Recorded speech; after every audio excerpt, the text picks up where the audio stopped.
O presidente candidato à reeleição da Venezuela, Nicolás Maduro, discursou durante um comício na noite de ontem e fez algumas declarações citando o Brasil. Vamos conversar agora com o professor de Relações Internacionais, o Danilo Porfírio, para a gente entender melhor as expectativas de Maduro para essa tentativa de reeleição e a repercussão também aqui no Brasil dessas movimentações de Maduro por lá. Professor, bom dia, bem-vindo. Bom dia, Soraya, bom dia, Rodrigo, bom dia a todos. Nós estamos vendo uma situação complicada na Venezuela. Primeiramente, o Maduro tentou, de todas as formas, manter uma situação, de manutenção do regime bolivariano, buscando manter a velha tradição de uma organização eleitoral pró forma que mantivesse ele e seu grupo no poder. Ele viu que a situação não é a mesma de 5, 10, 15, 20 anos atrás. Hoje, de uma forma geral, seja na direita, seja na esquerda, existe uma preocupação na defesa, dentro da comunidade internacional, dos valores, dos princípios democráticos e republicanos próprios do Estado de Direito, dentro da comunidade internacional, em especial na comunidade ocidental. Então, vimos que Maduro tentou, de todas as formas, criar formas de burla para a lisura da condução dessas eleições, criou retóricas, inclusive patriotadas, gerando quase um conflito com a Guiana, e ele se vê agora o quê? Numa situação de falta de apoio, de falta de adesão, não só na comunidade internacional, inclusive a falta de apoio de aliados históricos, como também uma, vamos dizer, rejeição altíssima e uma possível, uma hipotética vitória da candidata Corina. Ou seja, tanto que quando ele fala, se eu não ganhar, haverá banho de sangue, ocorrerá banho de sangue. Isso é um discurso de quem está acuado. Isso é um discurso de quem está, vamos dizer, um tanto preocupado, para não dizer coisa maior, na situação de manutenção da sua situação política dentro do seu próprio país. Agora, professor, em resposta, inclusive, a essas falas durante um comício de Nicolás Maduro, o presidente Lula, nessa semana, ao conceder entrevista para agências internacionais, se disse assustado com o que ele considera ameaças, O Ocidente como um todo considera essas falas ameaças de ruptura do regime, de um regime democrático que é questionado lá na Venezuela. O que isso significa? Em resposta, inclusive, sem citar Lula, a gente mostrou a reportagem agora há pouco, o próprio Maduro disse que quem está assustado deve tomar chá de camomila para ficar um pouquinho mais calmo. Sem citar o nome de Lula, mas sabemos que é uma referência ao que o Lula disse. Como é que ficam agora essas relações entre Brasil e Venezuela?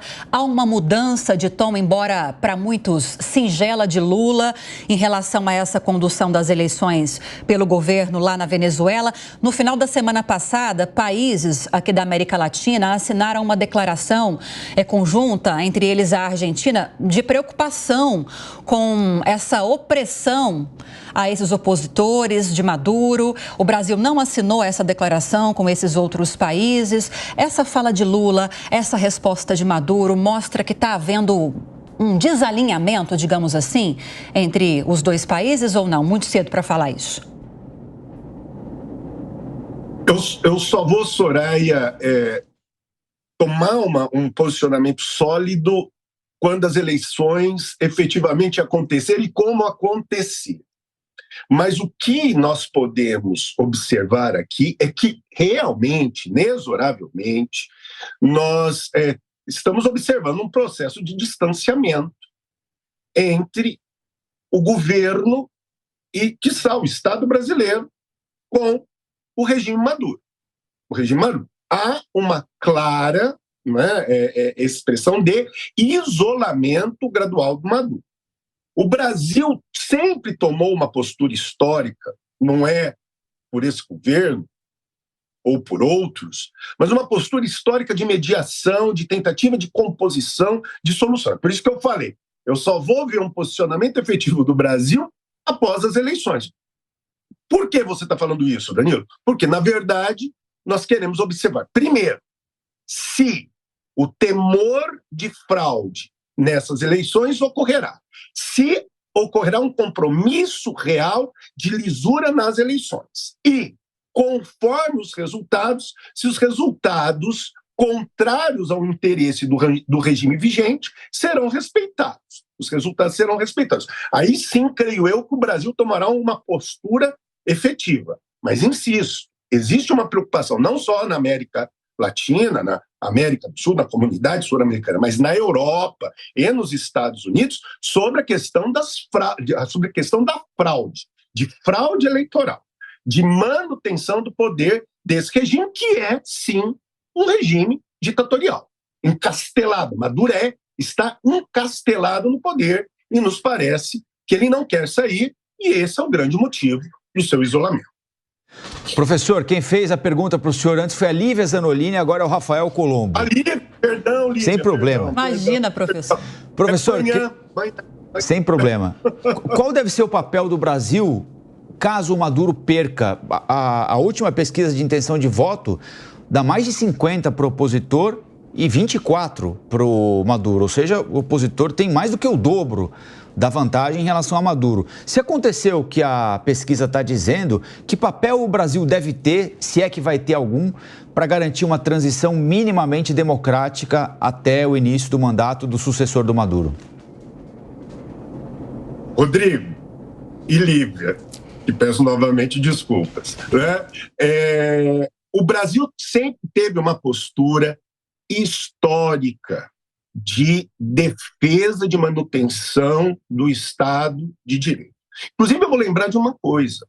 Lembre-se que em tempos pretéritos, o presidente Hugo Chávez, presidente eleito, na década de 90, foi derrubado por um golpe militar.